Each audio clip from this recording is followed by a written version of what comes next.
Section 4. The Growing Personality. Chapter 16. Prenatal Influences. The importance of prenatal influences. The effect of prenatal influences is by many parents looked upon as a matter of little moment, but heaven does not so regard it. The message sent by an angel of God, and twice given in the most solemn manner, shows it to be deserving of our most careful thought. A contented spirit affects offspring. Every woman about to become a mother, whatever may be her surroundings, should encourage constantly a happy, cheerful, contented disposition, knowing that for all her efforts in this direction, she will be repaid tenfold in the physical as well as in the moral character of her offspring. Nor is this all. By habit, she can accustom herself to cheerful thinking, and thus encourage a happy state of mind and cast a cheerful reflection of her own happiness of spirit upon her family and those with whom she associates. And in a very great degree, her physical health will be improved. A force will be imparted to the life springs. The blood will not move sluggishly, as would be the case if she were to yield to despondency and gloom. Her mental and moral health are invigorated by the buoyancy of her spirits. Mother's feelings mold disposition of unborn child. The thoughts and feelings of the mother will have a powerful influence upon the legacy she gives her child. If she allows her mind to dwell upon her own feelings, if she indulges in selfishness, if she is peevish and exacting, the disposition of her child will testify to the fact. Thus many have received as a birthright almost unconquerable tendencies to evil.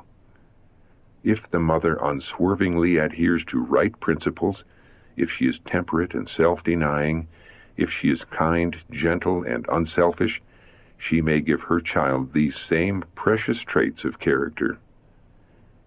The prenatal influence of peace. She who expects to become a mother should keep her soul in the love of God. Her mind should be at peace. She should rest in the love of Jesus, practicing the words of Christ. She should remember that the mother is a laborer together with God. Father, to become acquainted with physical law. The strength of the mother should be tenderly cherished. Instead of spending her precious strength in exhausting labor, her care and burdens should be lessened. Often the husband and father is unacquainted with the physical laws which the well-being of his family requires him to understand. Absorbed in the struggle for a livelihood, or bent on acquiring wealth and pressed with cares and perplexities, he allows to rest upon the wife and mother burdens that overtax her strength at the most critical period and cause feebleness and disease. Children robbed of mental elasticity. If the mother is deprived of the care and comforts she should have, if she is allowed to exhaust her strength through overwork or through anxiety and gloom, her children will be robbed of the vital force and of the mental elasticity and cheerful buoyancy they should inherit. Far better will it be to make the mother's life bright and cheerful, to shield her from want, wearing labor, and depressing care, and let the children inherit good constitutions so that they may battle their way through life with their own energetic strength. Mother's needs not to be neglected. The mother's physical needs should in no case be neglected. 2 lives are depending upon her, and her wishes should be tenderly regarded, her needs generously supplied. But at this time, above all others, she should avoid, in diet and in every other line, whatever would lessen physical or mental strength. By the command of God himself, she is placed under the most solemn obligation to exercise self-control. Wife's responsibility. Women who possess principle and who are well instructed will not depart from simplicity of diet at this time, that is, pregnancy, of all others. They will consider that another life is dependent upon them, and will be careful in all their habits, and especially in diet. Innocent offspring will be sufferers. Diseased children are born because of the gratification of appetite by the parents. The system did not demand the variety of food upon which the mind dwelt. Because once in the mind it must be in the stomach is a great error which Christian women should reject. Imagination should not be allowed to control the wants of the system. Those who allow the taste to rule will suffer the penalty of transgressing the laws of their being. And the matter does not end here. Their innocent offspring also will be sufferers. Unwise advisers will urge upon the mother the gratification of every wish and impulse as essential to the well-being of her offspring. Such advice is false and mischievous. By the command of God Himself, the mother is placed under the most solemn obligation to exercise self-control. Whose voice shall we heed? The voice of divine wisdom or the voice of human superstition? Pregnant mother to form habits of self-denial. The mother who is a fit teacher for her children must, before their birth, form habits of self-denial and self-control, for she transmits to them her own qualities, her own strong or weak traits of character. The enemy of souls understands this matter much better than do many parents. He will bring temptation upon the mother, knowing that if she does not resist him, he can through her affect her child. The mother's only hope is in God. She may flee to Him for grace and strength. She will not seek help in vain. He will enable her to transmit to her offspring qualities that will help them to gain success in this life and to win eternal life. The basis of right character. The basis of a right character in the future man is made firm by habits of strict temperance in the mother prior to the birth of her child. This lesson should not be regarded with indifference. Race groaning under weight of accumulated woe. The race is groaning under a weight of accumulated woe because of the sins of former generations, and yet with scarcely a thought or care, men and women of the present generation indulge intemperance by surfeiting and drunkenness, and thereby leave, as a legacy for the next generation, disease, enfeebled intellects, and polluted morals. Insatiable cravings, unholy desires transmitted to young. Both parents transmit their own characteristics, mental and physical, their dispositions and appetites, to their children. Liquor drinkers and tobacco users may and do transmit their insatiable craving, their inflamed blood and irritable nerves to their children. The licentious often bequeath their unholy desires and even loathsome diseases as a legacy to their offspring. And as the children have less power to resist temptation than had the parents, the tendency is for each generation to fall lower and lower. As a rule, every intemperate man who rears children transmits his inclinations and evil tendencies to his offspring.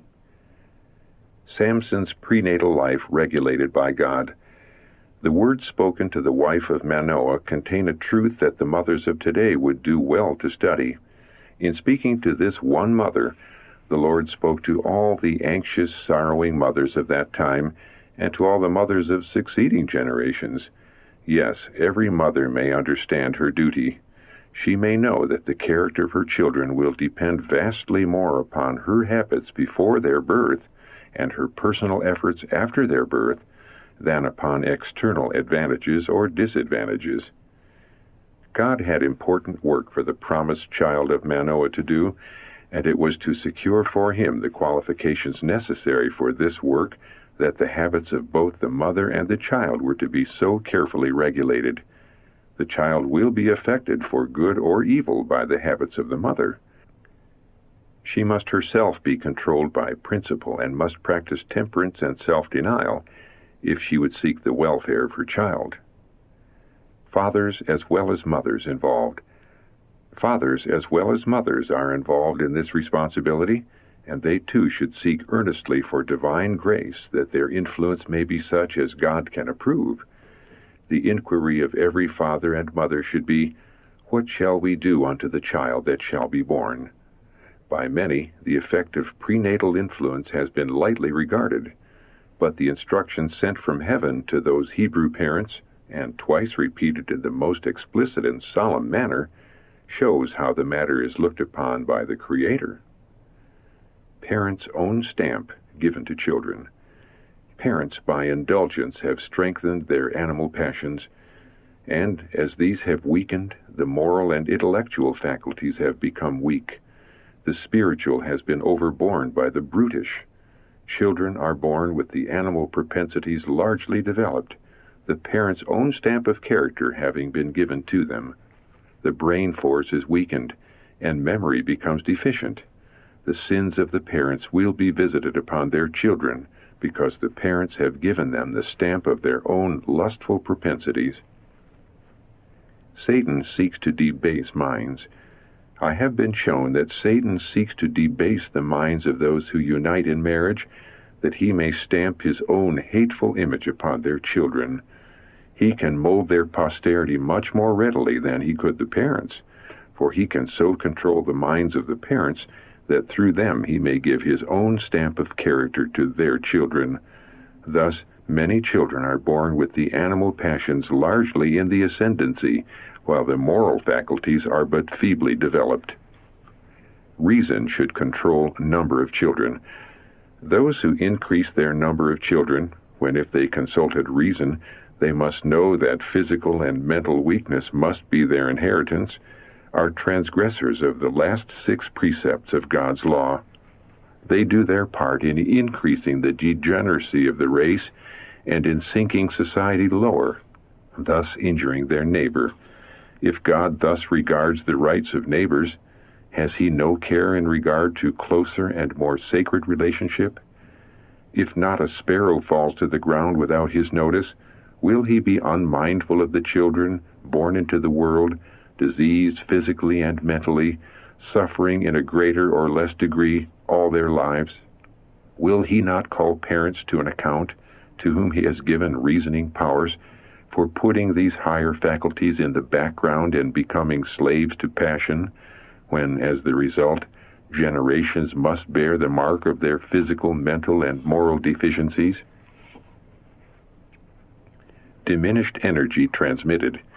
Men and women who have become sickly and diseased have often in their marriage connections selfishly thought only of their own happiness. They have not seriously considered the matter from the standpoint of noble, elevated principles, reasoning in regard to what they could expect of their posterity, but diminished energy of body and mind, which would not elevate society but sink it still lower.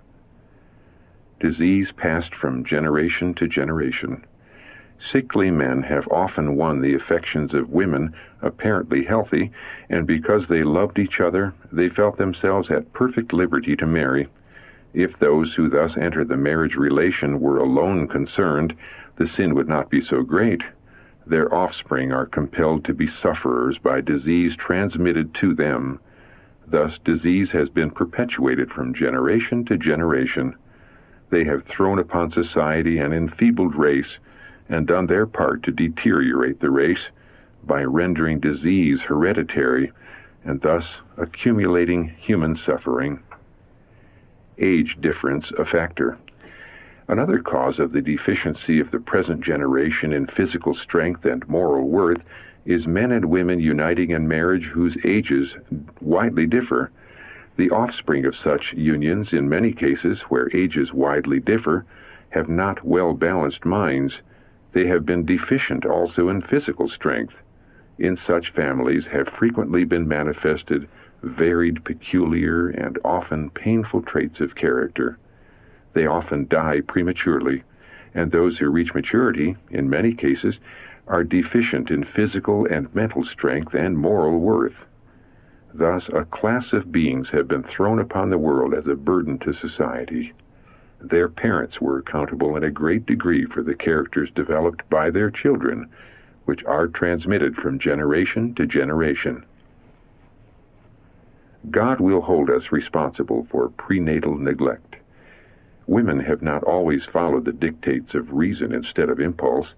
They have not felt in a high degree the responsibilities resting upon them to form such life connections as would not enstamp upon their offspring a low degree of morals and a passion to gratify debased appetites at the expense of health and even life. God will hold them accountable in a large degree for the physical health and moral characters thus transmitted to future generations. Very many of this class have married and left for an inheritance to their offspring the taints of their own physical debility and depraved morals. The gratification of animal passions and gross sensuality have been the marked characters of their posterity, which have descended from generation to generation, increasing human misery to a fearful degree and hastening the depreciation of the race. Parents provide child's life equipment. What the parents are, that to a great extent the children will be. The physical conditions of the parents, their dispositions and appetites, their mental and moral tendencies, are to a greater or less degree reproduced in their children. Molding society and future. The nobler the aims, the higher the mental and spiritual endowments, and the better developed the physical powers of the parents, the better will be the life equipment they give their children. In cultivating that which is best in themselves, parents are exerting an influence to mold society and to uplift future generations. Through the indulgence of appetite and passion, their energies are wasted, and millions are ruined for this world and for the world to come. Parents should remember that their children must encounter these temptations. Even before the birth of the child, the preparation should begin that will enable it to fight successfully the battle against evil. Especially does responsibility rest upon the mother. She, by whose lifeblood the children is nourished and its physical frame built up, imparts to it also mental and spiritual influences that tend to the shaping of mind and character. Parents have given children their own stamp of character. Parents have given their children their own stamp of character, and if some traits are unduly developed in the child, and another reveals a different phase of character which is unlovely, who should be as patient and forbearing and kind as the parents? Who should be as earnest as they to cultivate in their children the precious graces of character revealed in Christ Jesus? Mothers do not half appreciate their privileges and possibilities. They do not seem to understand that they can be in the highest sense missionaries, laborers together with God in aiding their children to build up a symmetrical character. This is the great burden of the work given them of God. The mother is God's agent to Christianize her family. The responsibility of parents for prenatal influence. The first great object to be attained in the training of children is soundness of constitution, which will prepare the way in a great measure for mental and moral training. Physical and moral health are closely united. What an enormous weight of responsibility rests upon parents when we consider that the course pursued by them before the birth of their children has very much to do with the development of their character after their birth. What to do about it? Parents may have transmitted to their children tendencies which will make more difficult the work of educating and training these children to be strictly temperate and to have pure and virtuous habits. If the appetite for unhealthy food and for stimulants and narcotics has been transmitted to them as a legacy from their parents, what a fearfully solemn responsibility rests upon the parents to counteract the evil tendencies which they have given to their children. How earnestly and diligently should the parents work to do their duty in faith and hope to their unfortunate offspring. A day of reckoning for parents. When parents and children meet at the final reckoning, what a scene will be presented. Thousands of children who have been slaves to appetite and debasing vice, whose lives are moral wrecks, will stand face to face with the parents who made them what they are. Who but the parents must bear this fearful responsibility? Did the Lord make these youth corrupt? Oh, no. Who then has done this fearful work? Were not the sins of the parents transmitted to the children in perverted appetites and passions? And was not the work completed by those who neglected to train them according to the pattern which God has given? Just as surely as they exist, all these parents will pass in review before God. More than human wisdom needed, parents should remember that their children must encounter temptations. Even before the birth of the child, a preparation should begin that will enable it to fight successfully the battle against evil. Happy are those whose lives reflect the divine. Happy are the parents whose lives are a true reflection of the divine, so that the promises and commands of God awaken in the child gratitude and reverence, the parents whose tenderness and justice and long-suffering interpret to the child the love and justice and long-suffering of God, and who, by teaching the child to love and trust and obey them, are teaching him to love and trust and obey his Father in heaven. Parents who impart to a child such a gift have endowed him with a treasure more precious than the wealth of all the ages, a treasure as enduring as eternity.